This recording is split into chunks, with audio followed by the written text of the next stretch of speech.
No, when did we start this podcast of ours, our Stage Door podcast? 90 episodes ago. Yeah. 90 It was episodes. July, 2 Julys ago.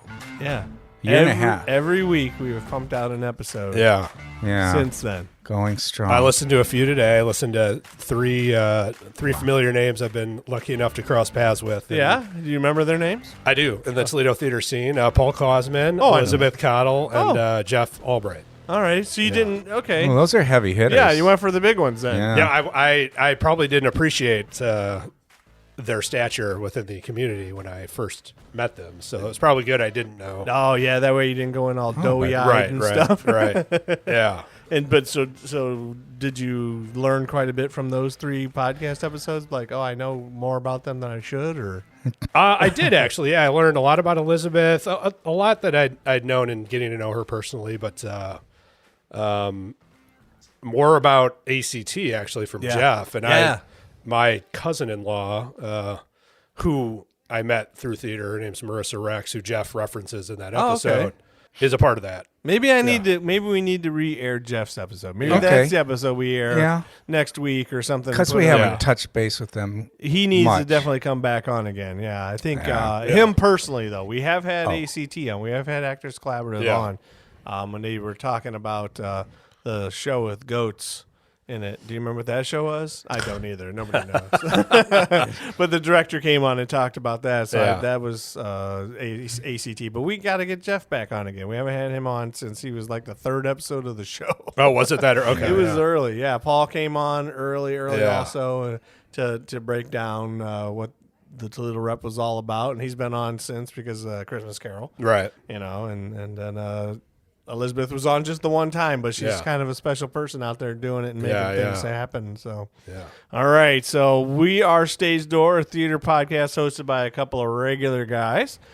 We are the Northwest Ohio, Southeast Michigan worst theater podcast. Yes, we have the distinction. Is that right? We have the distinction of being the worst theater podcast. As assessed by whom? Well, it's Stacky Awards. We're hoping the Stacky Awards will come to us and tell us that we are the worst. Are those still podcast. a thing? Oh, yeah. We're the worst. Out there right now. Because we're the only. We're the only. I see. So that makes us the worst. Yeah, we're obviously the best, but then You're also the worst. Yes. yeah, we're the worst. Yeah. So we want that award. We want the worst podcast about theater in Northwest Ohio. So- Do you feel more pressure to maintain your dominance in first place or to try and get yourself out of last place? Yeah, no, we just want to be last so we can get the first round pick coming up next year. We're not trying to impress anybody. So who the heck are we talking to? who are we sorry. talking to today? Yes. My name is Nick Morgan, and I am a co-founder of Glass City Improv. Co-founder. How long has it been around? We officially have been around since 2018, and unofficially, I guess. So as long as this podcast, almost. That's right. That's right. And we hold classes and do performances down in the Valentine Studio A. Wait. You hold classes Yes. for improv. That's right. Wait, is that a contradiction?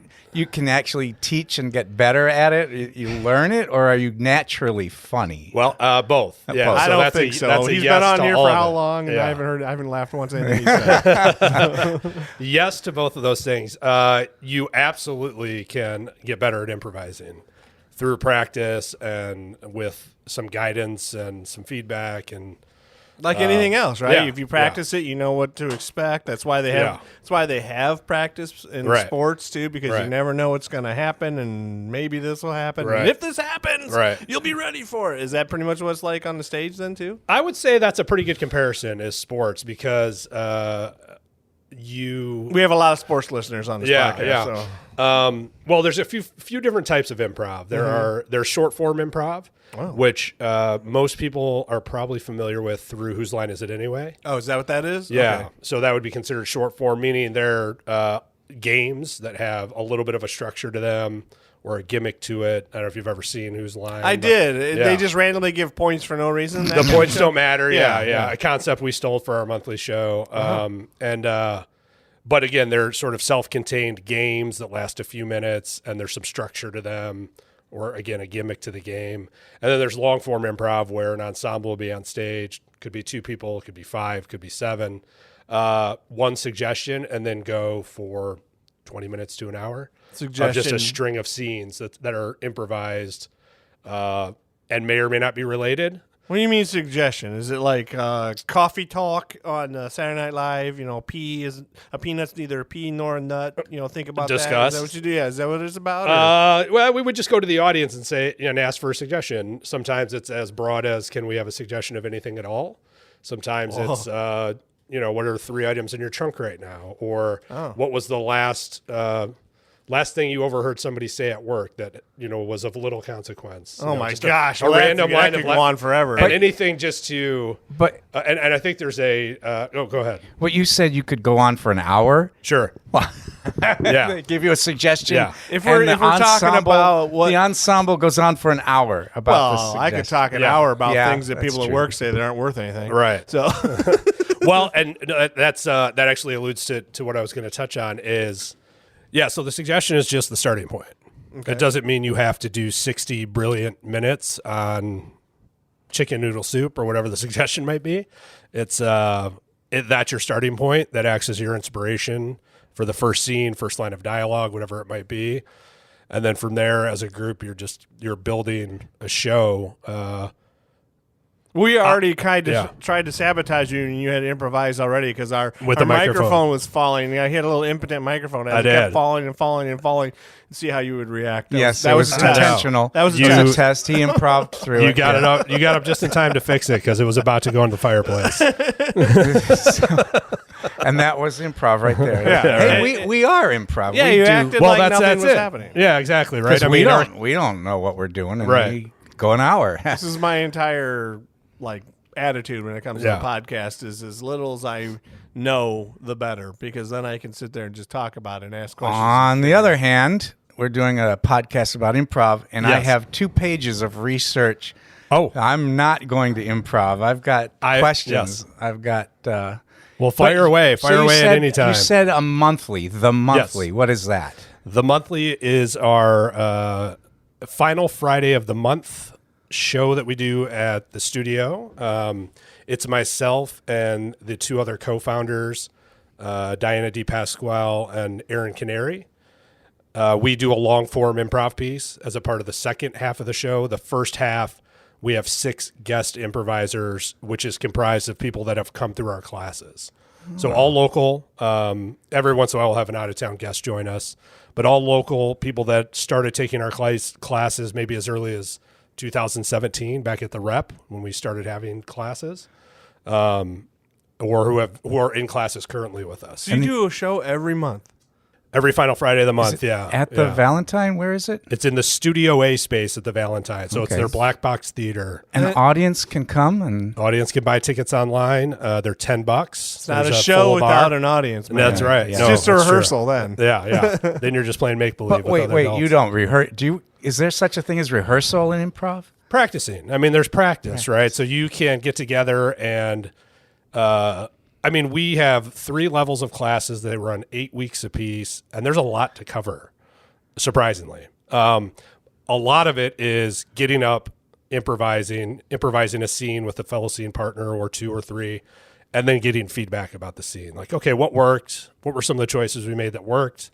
And that doesn't necessarily mean comedically, but the comedy is sort of a byproduct of the spontaneous interaction between people. It just naturally is going to be funny. Okay. Now, some people are more naturally inclined comedically than others, but improvising is simply about listening and the I'm screwed. Yeah. Oh, You're in trouble. The 2-word phrase that underlies all of improv is this idea of saying yes and to ideas. So if somebody introduces an idea or for the scene or a piece of information, we are, in the spirit of improv, supposed to agree with it, the reality of it, and add to it somehow. So, and it's a simple concept, but it's amazing how far you can explore that and play Simple with it. concept. So, so this is cool already. So I didn't know you had a show every month. Yes. So that's kind of cool. So And we made it simple by calling it the monthly. the monthly. There you go. That's right. I was going to make a feminine joke there, but I chose not to Yes. because that would be not good at my improv there. So everybody would have stopped the show right Well, there. we if do I would've challenge done it. people to play at the height of their intelligence. So there's nothing wrong with making that joke if that's your That's as quick as I can. No, if that's your inclination. But And so it's the last Friday, you said, on every month. So obviously it's a different day all the time, but it's always that Friday. Oh, it's the final Friday. And then you get tickets to it? $10 tickets. You can go to the Valentine website. There we go. Or glasscityimprov.com, which will just route you to the And Valentine it's in the website. Valentine Theater A.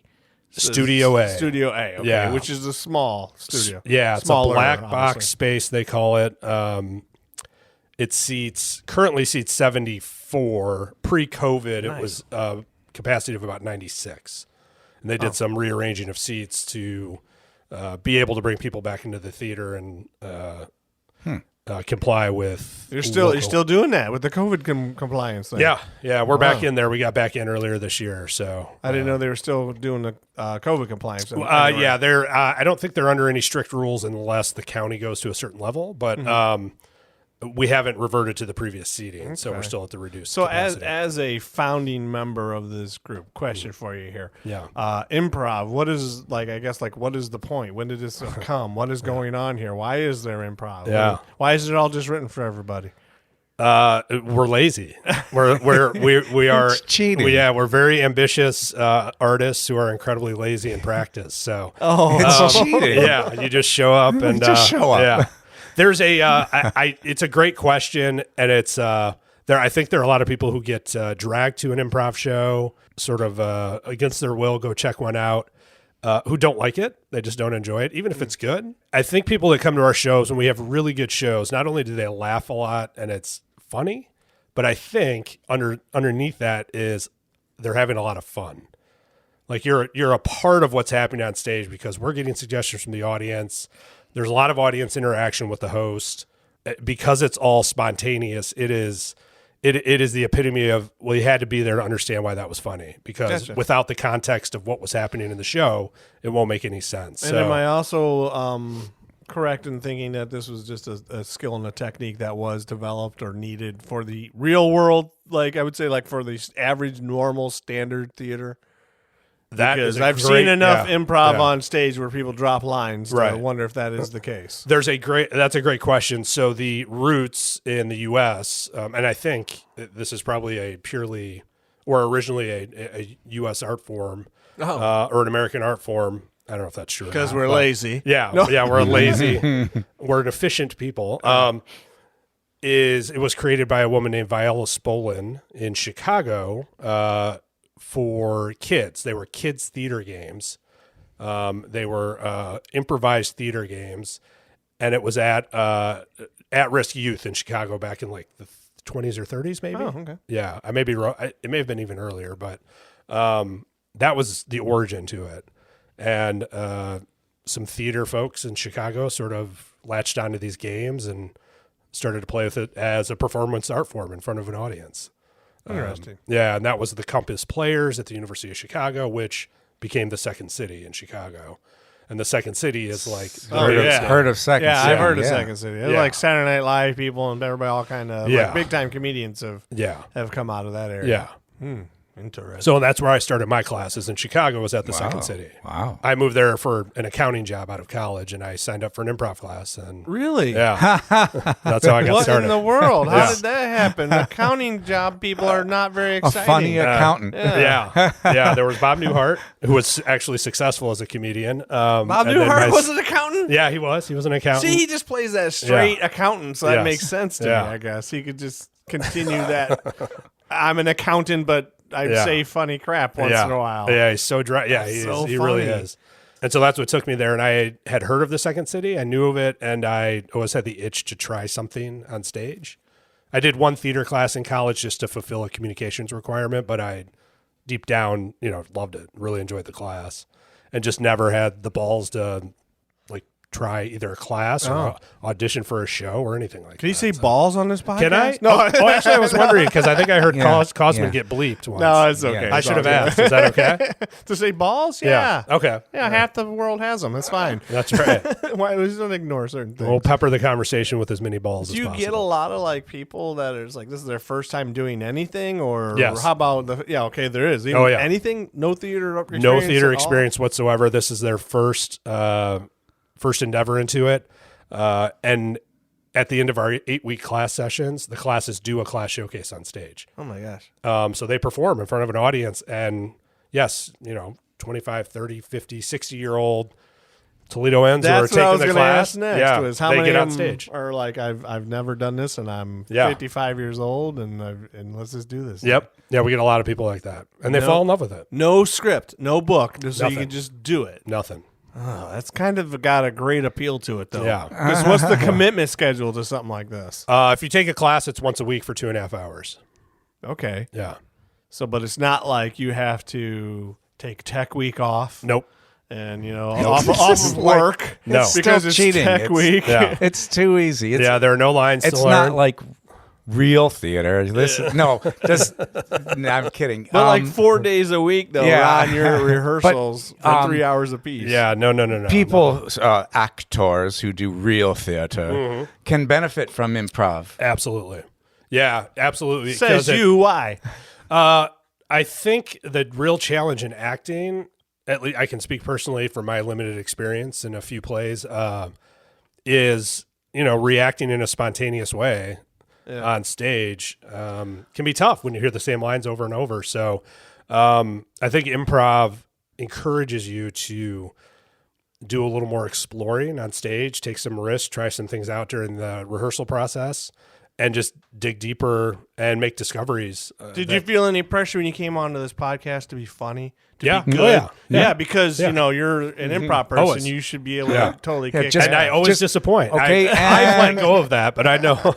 But it's always on my mind. I've Yeah. let go of And being be good. funny. Yeah, Go. be funny. Yeah. You said listening. That helps any actor. Listening, you said, was one of the main things of improv. It is the most important thing, I would say. Listening. It'd have to be. So it's just like being in a marriage. Yes, it is. Yes, it Listening. is. Yes. Listening. Don't Marriage- be mean is the other thing I'd recommend. Marriage is improv. Oh, my wife is like, don't be mean. Marriage is improv? Is that what you said? Yeah, I think so. Or improv is like marriage, that kind of thing? Okay, I'm going to throw out some quotes from your website. Oh, my Oh, gosh. okay, all So right. this is, we're taking requests from the audience already. Yeah.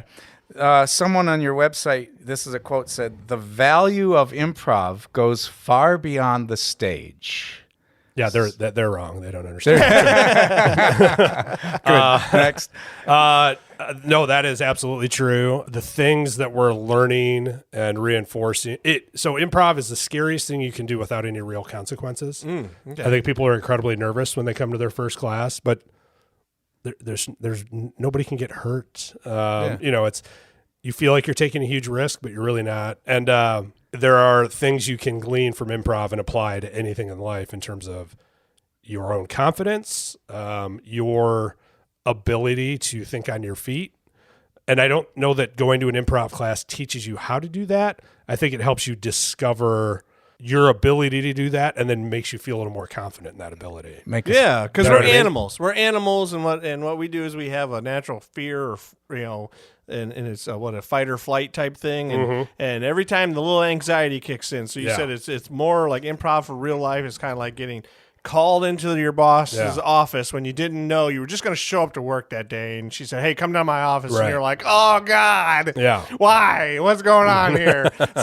So the art of improv is going to save you when you get in there, because I walk in and I'm like, let's hear what she's going to say here, and so I got to react to whatever she's saying, because I've done like 100 things wrong, so which one is she calling me on here? Right. Make us better podcast hosts. I don't know.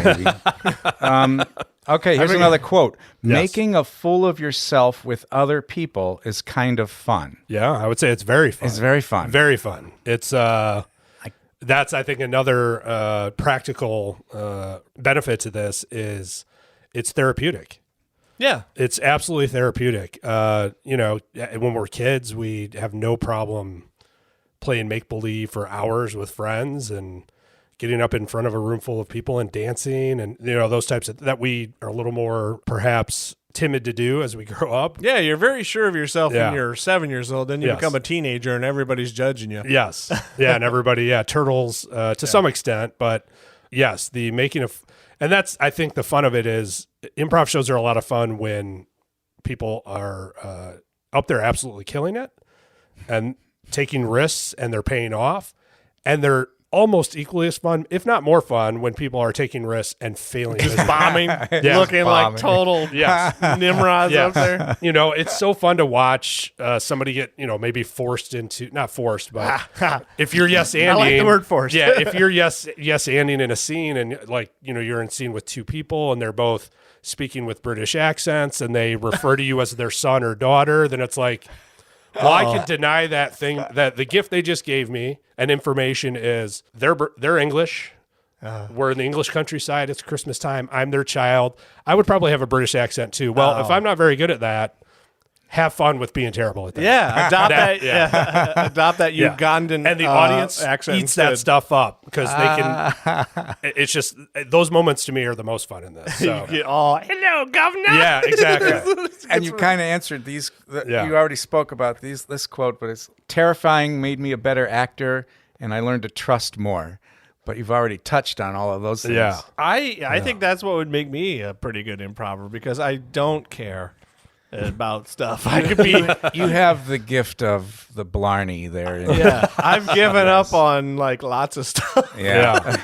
You should I would recommend anybody take a class, but you would be. It'd be like I don't care. You'd be just fine. I'm not hot anymore. I'm not really that charming anymore. I know I make a lot of people upset. It's like all these things are already in my favor. Yeah, maybe we shouldn't. I've embraced. I've embraced a lot of create these a monster with him. Yeah. So it's like maybe, and then I don't have to learn any lines. Yeah, so that that's too. another bonus of it. So there's a lot. Well, I will say this: like if you come this. see a show, so our next monthly, we're not doing one in December next week with the holidays. Come the final Friday in January. The Friday before, because we're recording this like days before Christmas. So, right. So when this airs, we don't know when this will air, but this Friday is the holiday one. So you're not going to be doing it right before Christmas. So you're not going to have the next one until January 2023. Then that's right. Okay. Yeah. Because I don't know when this is going to air because sometimes we pocket these things and we sit on them for entire years. Yeah. So nice. Yeah. That's because we're bad. We're bad people.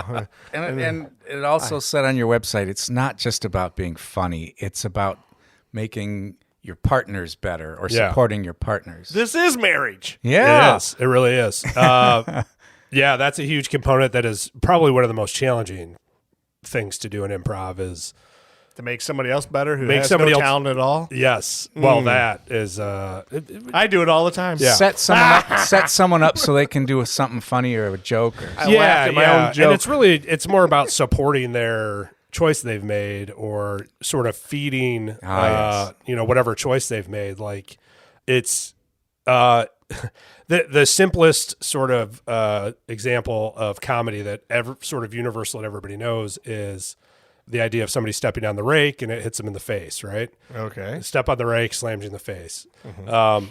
The fact somebody does that repeatedly, that's the game of that scene. So that's the thing that's happening that we want to see repeated over and over.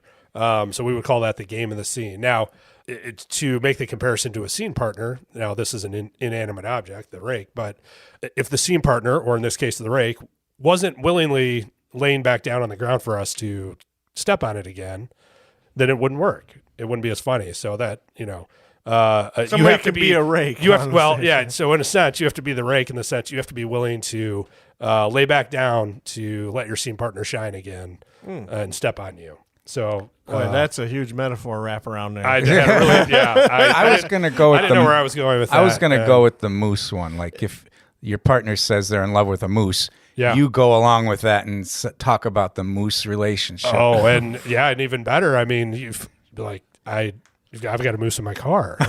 We did a whole thing with the worst. I hit a moose on the way over here, and I don't know if it's going to make it. So now you've got a person who loves mooses. Is that the plural? Moose-eye. No, it's is it moose. It's moose. It's just moose. Plural moose. Mice? Moose. Meese? Moose? No. So now you've got I saw a reel on it. Yes, so. a moose lover. Mm-hmm. Yes.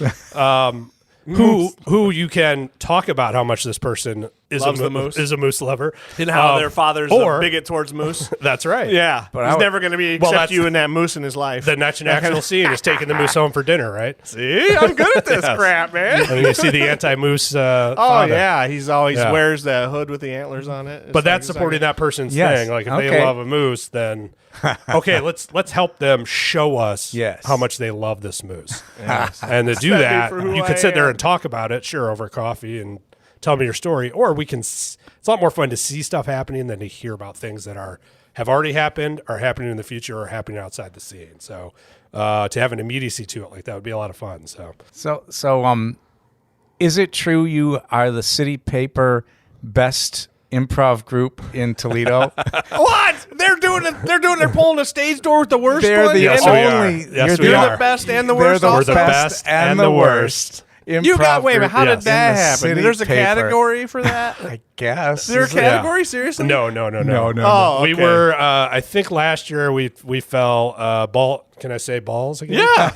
balls backwards into the second place on the local theater group placement behind the rep. But seriously? Yeah. But best improv group. Not really, but well, yeah, there aren't many, I'd say, formal troupes or ensembles or groups or theater companies. Right. That's been the nice thing about doing it. Yeah. Of doing this in Toledo. Toledo was a perfect place to start this because of the thriving arts community. Toledo's a big enough place where there is a wonderful community of theater performers and enthusiastic theater goers. Mm-hmm. But there wasn't anything like this happening. No. Is Toledo lucky to have an improv group? Or is it?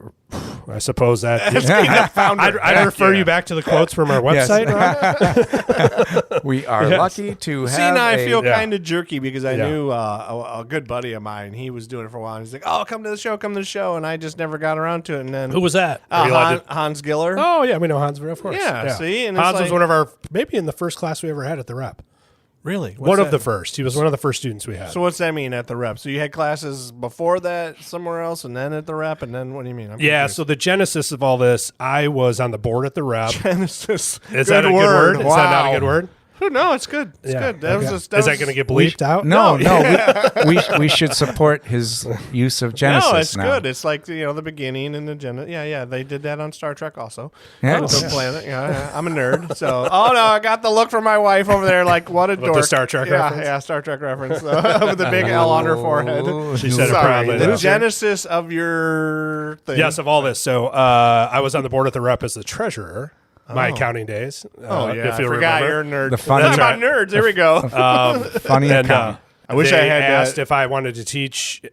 We had talked about offering an improv class, and there was an outside group locally that had proposed coming in and sort of structuring classes, but it fell through. And I said, I didn't think I had the capability to teach a class, but I didn't appreciate the experience I had and the years under my belt in Chicago and D.C. There you go. So you undervalued how good you were at this, didn't you? Just how many the resources I was exposed to for so long to be able to share that stuff. Isn't that what they also say with jobs too? It's like if you think you can, if you think you're ready to apply for a job, you were too late.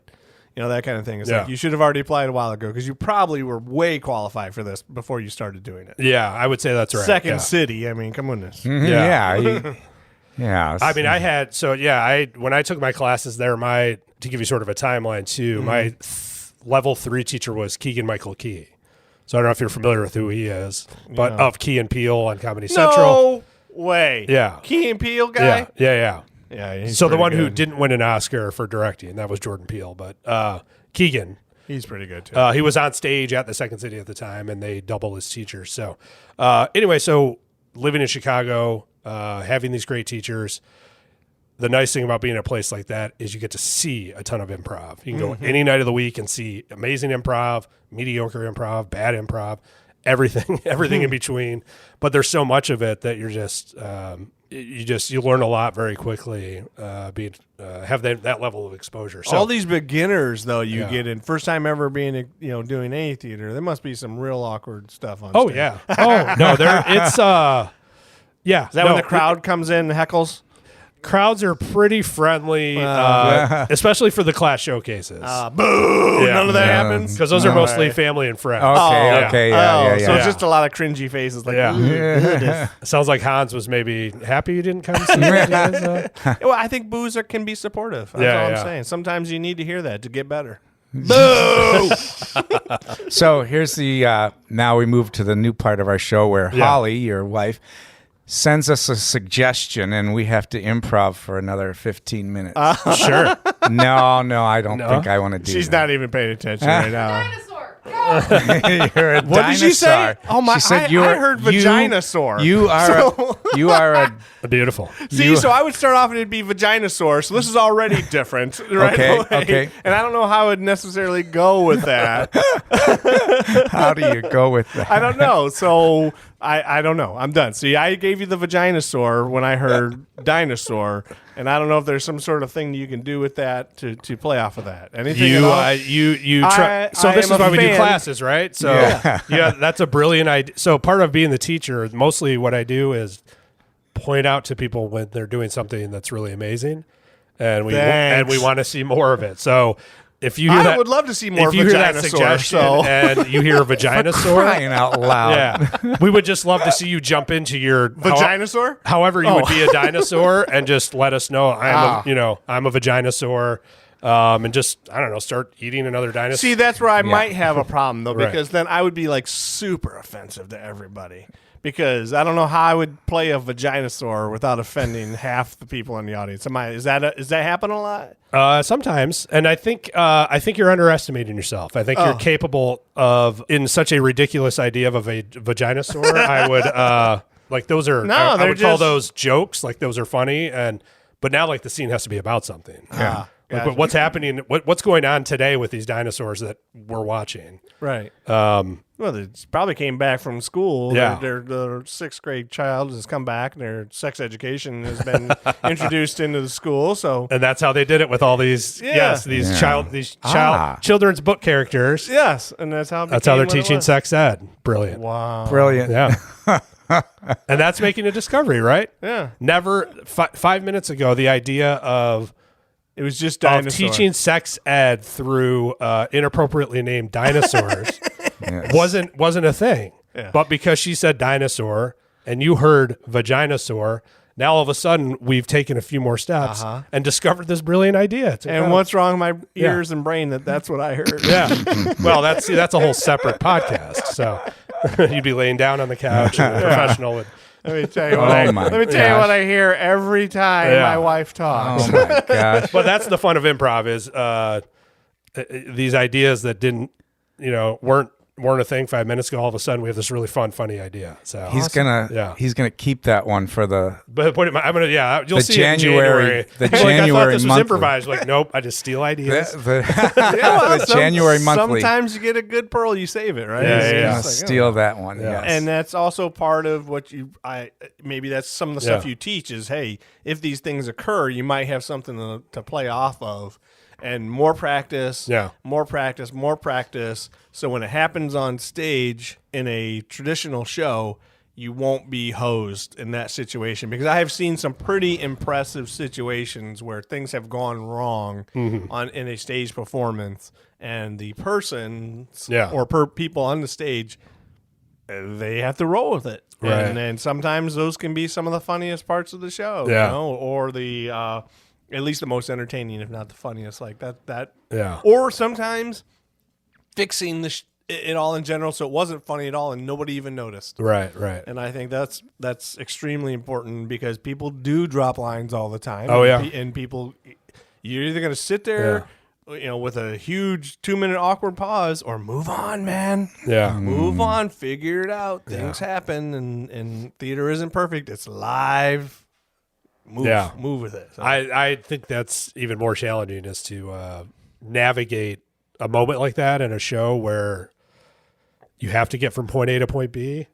I mean, like in improv, you can go in any direction, and you're not married to any script. Like we don't have to find our way back to anything. So is there situations where some people just stand there on stage that are in the group and are like, I got nothing. I got nothing. Yeah. I've seen that happen. Yeah. I've seen it happen with experienced. Well, actually, one of my instructors I saw do that on stage with, coincidentally enough, with Keegan Michael Key during a Chicago Improv Festival. This teacher of mine had been on the Second City stage in the 70s and 80s, but hadn't really performed in a long time. He'd just been teaching both theater and improv for several years, and he was on stage and he just threw his hands up and goes, I don't know what to do with that. Well, watching the Whose Line Is It Anyways? Yeah. You know, they have their guest people come on and they do stuff, and it is 100% obvious who's doing it every week on that show and who is the guest. Right. And it's like, wow, these guys are improving circles around me here. Yes. You know, it's like, how did you come up with that? Nobody has practice. That's what it was. Practice. They're just used to it. They know, and they work with each other enough, and they can feed off of each other, and the guests come in and they're like, I got nothing. I have nothing to contribute that would even stand up to. And again, same deal. Hopefully everybody, and you can correct me if I'm wrong on this, like, just doesn't feel that pressure to be amazing. Yeah, we certainly try and take that pressure off with something you mentioned, Ron, about it not being focused on the funny. Don't worry about being funny, because you'll get laughs. It's going to happen. Just listen to your scene partners, respond to what was just said or done, and everything will be fine. So, and respond honestly. So if you, the person, the improviser on stage, is feeling nervous, take ownership of that as a part of your character. That's a great idea, too. And utilize it. I mean, just be as honest as possible. So if a lot of what we teach are things you can lean on if this stuff isn't flowing freely and easily. So improv, I had a teacher describe it as, when it's going well, improv is poetry, not math. So we teach you a little bit of the math behind it, so it's a little more mechanical. If you're ever up there and feel like I don't really know what's going on, I'm not in the moment, I have nothing to say. It's, well, here are some tools you can lean on while you're up there to sort of recalibrate in the scene or on stage. The best improv, it's the sports analogy. The best moments on stage are so incredible that you almost don't remember them at all, and you feel like you're floating. It's like when you make pure contact in baseball, you don't feel like you hit the ball. When you catch one pure, you have no idea that you actually just hit the ball. And when you're on stage and it's going like that, it's awesome. But it's not always like that. So, that's why we call it a tool belt, right? Your improv tool belt, the things you can sort of pull from and go to. Well, dang, I thought you did okay on this episode. Yeah. I thought you were adequate. What do you think? What do you think? I think. Do you have any additional questions? I think we are. This is, after that dinosaur segment, the worst podcast. What dinosaur segment? The worst theater. The worst theater podcast in Toledo. That's for sure. Yeah. We do have. You're going to maintain your status. We have middle school listeners. We're going to have to. I have to skip this episode. Yeah. Yeah, we're going to have to delete a lot of stuff out. No, I think our ratings are going to go up, and that's no pun intended. No, I just. Yeah. Oh, jeez, Ron. Yeah. You talking? Yeah. Okay, you're the one. Now I have to bleep something. Yes, yes. No, I appreciate you coming on, though. I know. And this was the first podcast we've attempted without pants on. We're all in our boxers. I thought it went swimmingly. Yes. I don't know what fabric this couch is, but we're all. But I'm enjoying it. Thanks for coming on, man. Yeah. Bye.